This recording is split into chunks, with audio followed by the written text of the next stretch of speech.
Welcome everyone to the Side Draft Podcast. Welcome to another race review today. The Richmond Monster Energy NASCAR Cup Series review of the Federated Auto Parts 400. And we got to see some night racing at a short-ish track. Kind of like, yeah, what do you call that? It's not really a short... Intermediate short track. Short track. It's technically a short track, but it definitely does not race like one. We saw like it's kind of like now it's like a breed between a short track and a mile and a half from like 2 years ago. So, Okay. Yeah, we got to see a race. It was definitely a Joe Gibbs dominated race. Joe Gibbs and Joe Gibbs fans got to have a heyday just about, which they got to have some exciting battles up front with those guys, but everyone else, they just really wasn't a part of the day. Well, Brad, he won the pole, had a good car in qualifying, so that's very good for him. Yeah, so Keselowski got the pole, led like the first 20 to 30 laps. Then Truex was just, he had a longer run car. Brad had more of a short run car, and Truex was able to use some traffic and get up there and pass Brad to win stage one. Yes, it wasn't a very exciting race. It was kind of boring, sort of. It was, I don't know.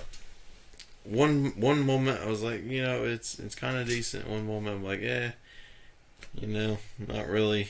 But yeah, I think it's kind of flat for a playoff race. Kind of just no excitement. It's just kind of just pretty plain. It was a decent race. That's what I would say. I mean, it wasn't terrible. It wasn't like the Xfinity race where one guy just kind of, dominated. Which you're gonna have those races, but it was dominated by a team, and that team performed. Or everyone else, hey, this is a playoffs. You need to be stepping up to Joe Gibbs and Penske.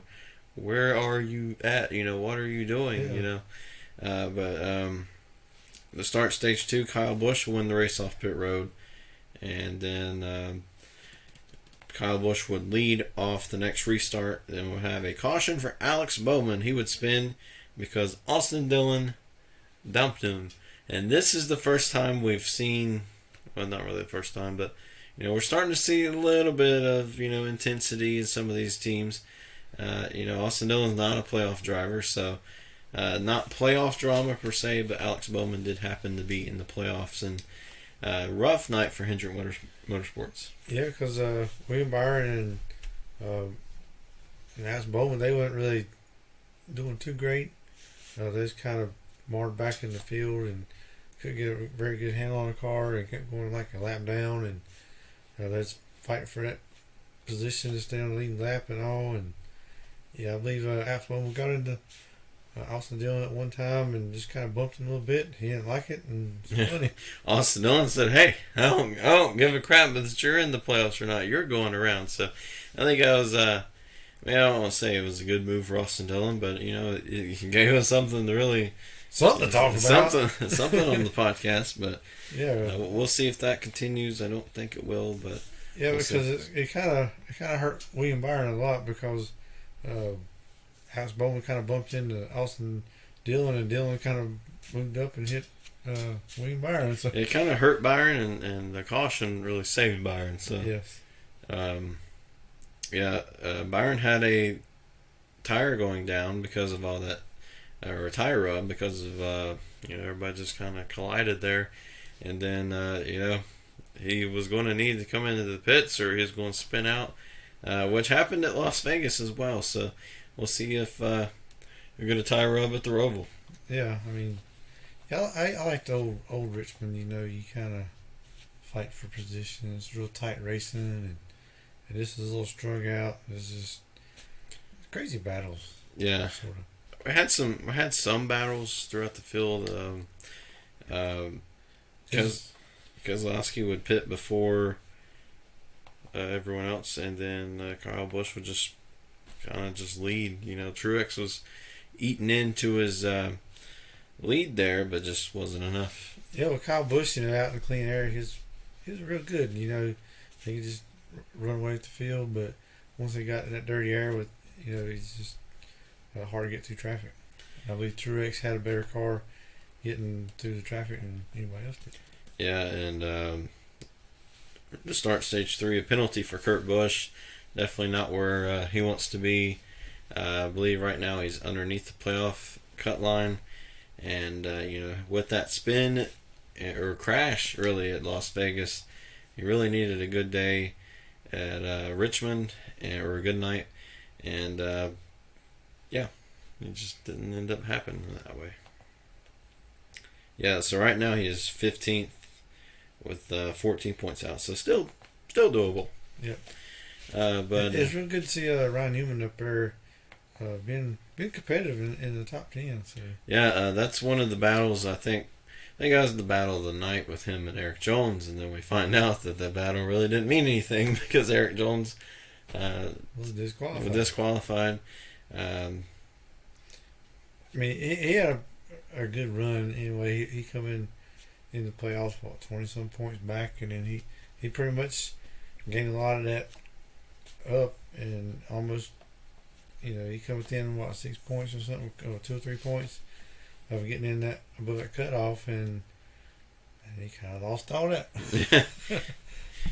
Yeah, it's it was a great run by Erik Jones, but unfortunately, with Tech and all that, it was going to be a history night for Joe Gibbs Racing. They finished 1 through 4.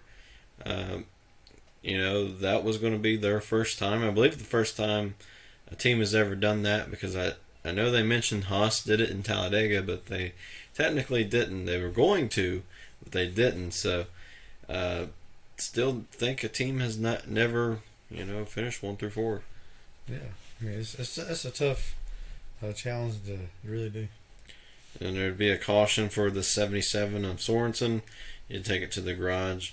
But then Keselowski would win the race off pit road. So that pit crew, we saw it last year in the playoffs. Keselowski and Joe Logano. Logano was a non-factor in the race, but Keselowski's pit crew, they were on it in Richmond. Yeah, because Joey, he went a lap or two down early on, and he got his lap back, and he got and lost a lap, and then back on the lead lap, and then at stage 3, he really come on and raced his way up to about 12th. Yeah, I believe he finished 11th since the disqualification. So, yeah. Not a great night for Logano, but definitely not a bad one as well. Yeah, kind of. He survived. Yeah. Congratulations, you survived. You participated. But after that, we'll see Truex catch Keselowski. He'll take the lead. Next caution would be Martin Truex Jr. He would spin. He'd get spun by Ricky Stenhouse Jr. Unintentional, just locked up the brakes, and went up into Martin Truex Jr. And Truex just lost 3 spots because his lead was so good over the field. So that could have been terrible for him. Could have been night ending, and could have basically just handed the win to Kyle Busch, but it did hand him the lead. Yeah, Ricky, he was starting his green flag pit stops, and he had fresher tires, so he was like Superman coming through there, and I believe he come a little hot in the turn, and just kind of bumped Truex. Didn't do anything intentional, but Truex just spun around, didn't hit nobody. I believe if somebody would have hit him, it would have ended his night. Yeah, and could have been Kyle Busch. Busch was right there when Truex was spinning, and a lot of smoke. So, but Truex was just practicing his burnouts. Yeah, maybe if Busch was a little closer, he might have bumped into him, but he slowed down in time to just save his night. And then Kyle Busch would win the race off pit road. Busch would lead. Truex would eat into Kyle Busch's lead, eventually get to him.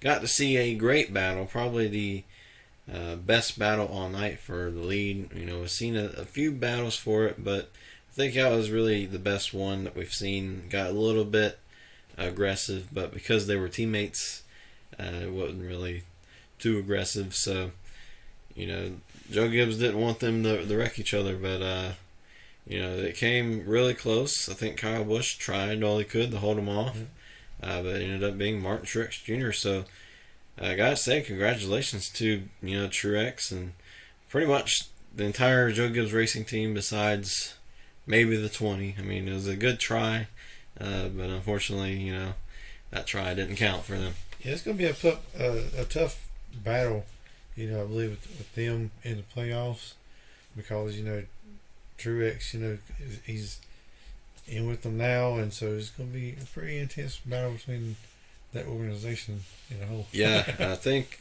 short tracks besides Martinsville has been Joe Gibbs Racing, they're pretty much wheelhouse. Especially with Dover coming up, if they end up winning the Roval, they're pretty much going to have a bunch of this playoffs covered. But if Truex and Kyle Busch, Busch has said he's tired of getting beat by his teammates, and yet again got beat by his teammates. So we'll see if that causes any sort of drama. I think if any drama happens, the Roval will definitely be a place where that drama will arise. And really looking forward to going to the Roval. Las Vegas was a great race. We got to see some battles, but man, Richmond, that was just one of those forgettable nights, but also it wasn't too terrible. It was just no excitement. Just kind of just flat. Yeah, earlier in the year when we went to Richmond, you had Truex up there battling for it. You had Clint Boyer right there and Logano. They were all battling for the lead, and Truex was able to hold them off. I think that was a really awesome race, and I was really excited for Richmond because of that. I thought y'all won't see a lot more of that, and it didn't happen, and it just didn't live up to my expectation. Yeah, and I thought Denny Hamlin would be one of those that would be mixing it up. He was just kind of sitting there in third. Wasn't as good as Busch, and Busch wasn't as good as Truex. So it's just not really much to say about it. I don't want to really dog it too much, but it was. Yeah, I believe the lap cars really played a role in who had the lead and who got the best runs through there. Really, it's nowhere for them to get out of the way. Really, if they go low or high or whatever, it's just really tough. The best. You just gotta get through the traffic the best way you can.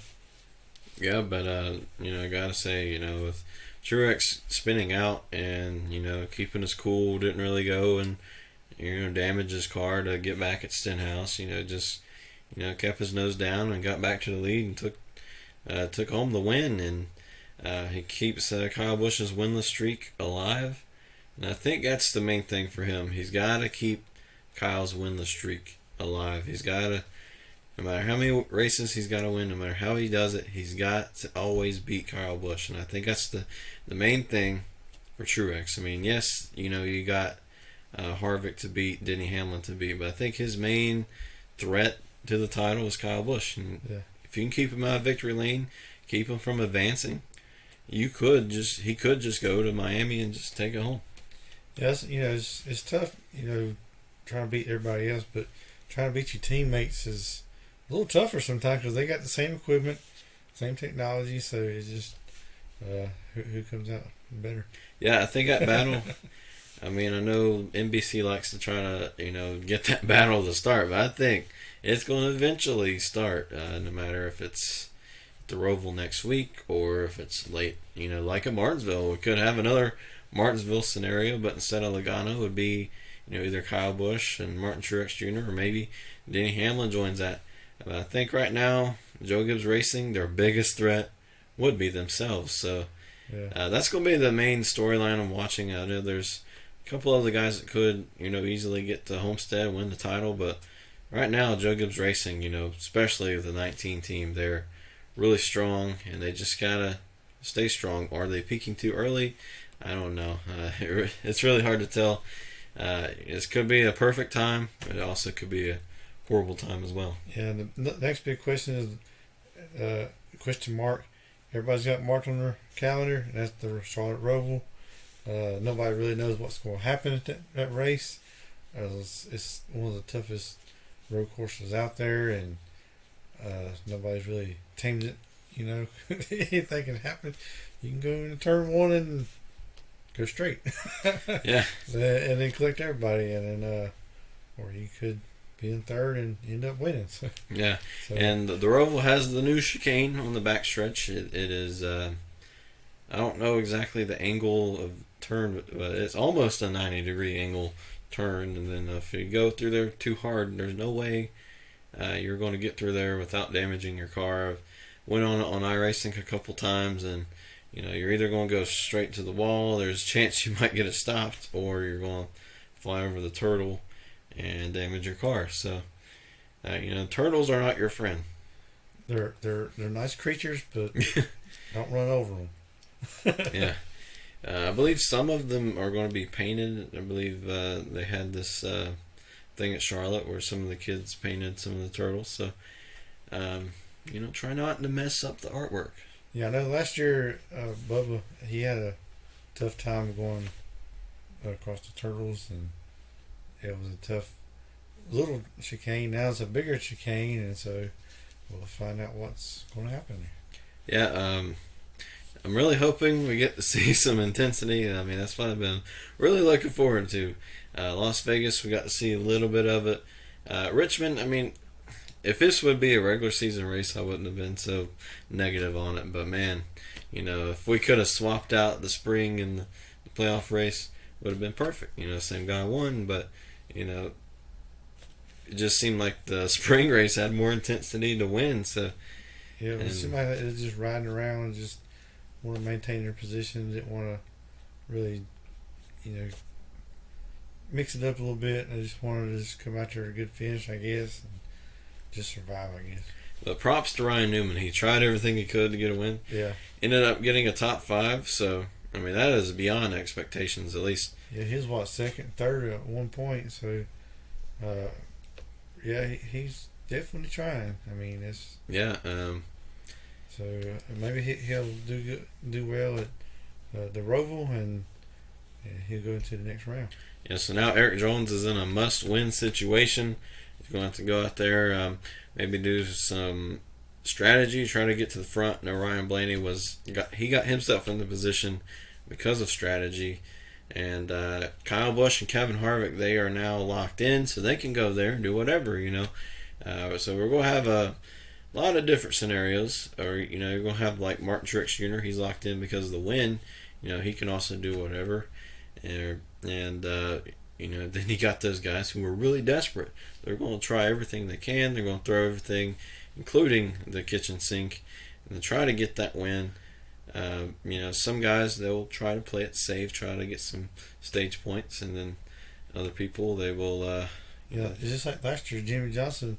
He was really trying to get into that next round and kind of blew it too hard coming in that last turn, and lost it and took Truex out and took himself out. So anything can happen. Yeah, and you also got to look out for those non-playoff drivers. I mean, they could go there, try to steal a win from these guys.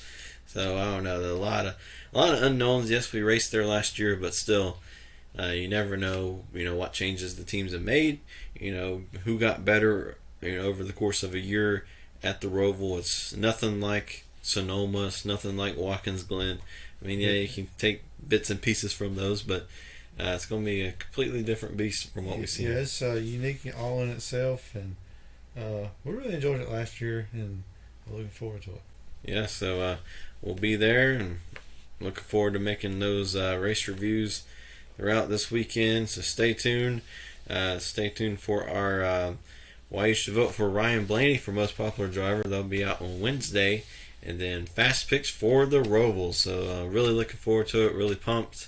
And we'll see everybody for our next episode.